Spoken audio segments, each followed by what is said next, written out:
Welcome to a Legendarium special about Stenka Razin, the Ukrainian rebel who defied Tsarist Russia. In this episode, we will learn about a Cossack who came of age in modern-day Ukraine and came very close to overthrowing the oppressive Russian Tsar. Born into a well-to-do Don Cossack family around 1630, Stenka Razin grew up amid the trouble caused by the inability of runaway serfs from Poland and Russia to find land and settle down in the prosperous Cossack communities of modern-day Ukraine. War-loving Cossacks scorned such refugees as naked men. However, a little-known war fought in Razin's youth left the Cossacks of modern Ukraine naked as well. In the late 1640s, the chief hetman of the Zaporogian host, Bogdan Khmelnitsky, pitied not only the Russian serfs, but the Poles who fled a similar burden.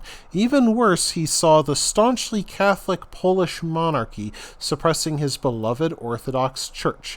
Beginning in 1648, Khmelnitsky fought Poland to a stalemate, and in 1653 he offered to put his nation under the protection of the Russian Tsar. Tsar Alexei accepted this offer, and Russian troops began fighting alongside the Cossacks against Poland. This began the 13 Years' War, one of the conflicts which engulfed Poland during the middle of the 17th century.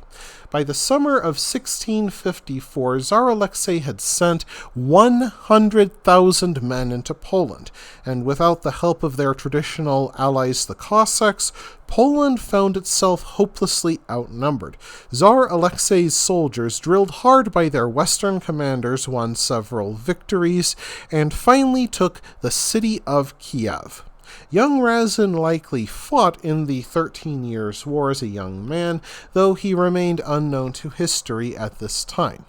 However, the success of the Khmelnitsky rebellion did not bring happiness to the Cossacks who fought for the Russian Tsar.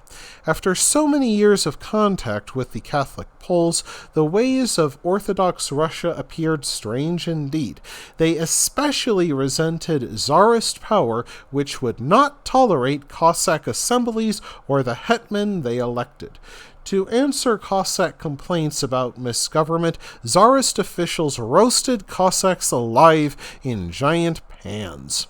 Though Bogdan Khmelnitsky is revered by Ukrainians today, his first name even meaning gift from God, the true hero of this age became a drunken illiterate named Stenka Razin. After fighting in the Khmelnitsky rebellion, he launched a career as a pirate, assembling a small band of men who had nothing to lose. In 1667, they built a small warship and sailed south into the Caspian Sea, raiding the Persian coast. Upon his return with a hold packed with loot, Razin became a man of great standing. A legend from this time told of him capturing a beautiful Persian girl and sleeping with her. When he heard his men murmuring that he went soft, Razin declared, "In a fellowship of free men never shall a quarrel rise. Volga, mother Volga, take the beauty as your prize." He then threw the Persian girl into the Volga River to keep himself from becoming soft and his men growing envious. Soon enough, the so-called naked men from Russia began to look to Razin for their deliverance from poverty.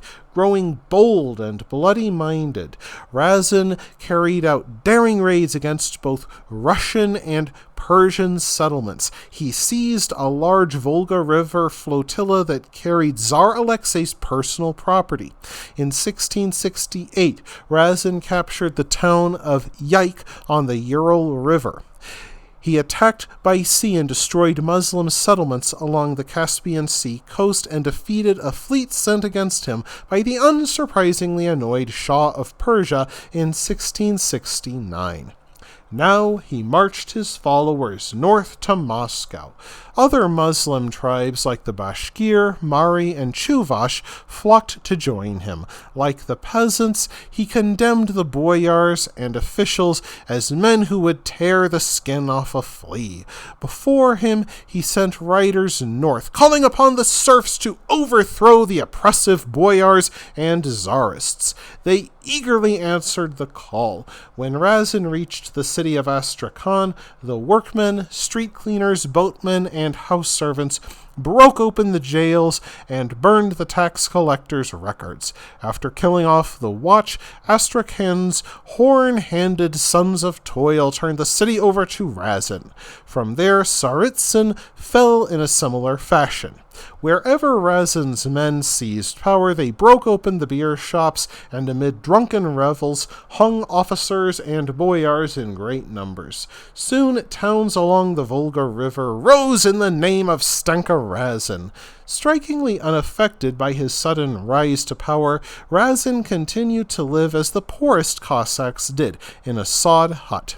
In 1670, Razin neared Moscow, and his 200,000 followers made some city fathers think of offering him the traditional Russian welcome of bread and salt instead of resistance. Unfortunately, most of Razin's supporters came from the peasantry and fought with sticks and axes. When they faced the hard-drilled regiments loyal to Tsar Alexei, the undisciplined peasants broke and ran. Razin himself fled south, but the Tsar's soldiers brought him in chains back to Moscow. There, Tsar Alexei's men put him on a scaffold, broke his bones one by one, then chopped off his arms and legs. During his ordeal, Razin neither screamed nor confessed to any crime as his torturers wanted. His stubborn endurance became a quality admired by all Russians. Tsarist forces burned the rebels' villages and murdered their leaders. Astrakhan, the last rebel stronghold, surrendered in December 1671. Nonetheless, throughout Russia, people still sing folk songs about him, and the passage of time made him into a supernatural hero, akin to a Russian King Arthur.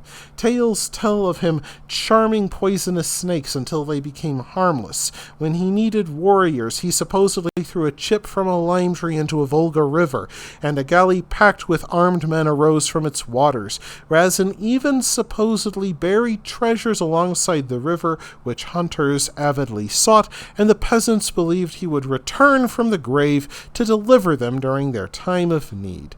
Tragically, the backwardness of Russian thinking, unable to imagine a world without a Tsar, helped to ensure Razin's defeat in this life, though he became a legend in the next. That wraps things up for this episode of The Legendarium. I hope you enjoyed it. If you did, press like. If you want to see more, press subscribe. And if you've got anything to say, let me know in the comments section. Thanks again for joining me, and I hope that you have a great rest of the day.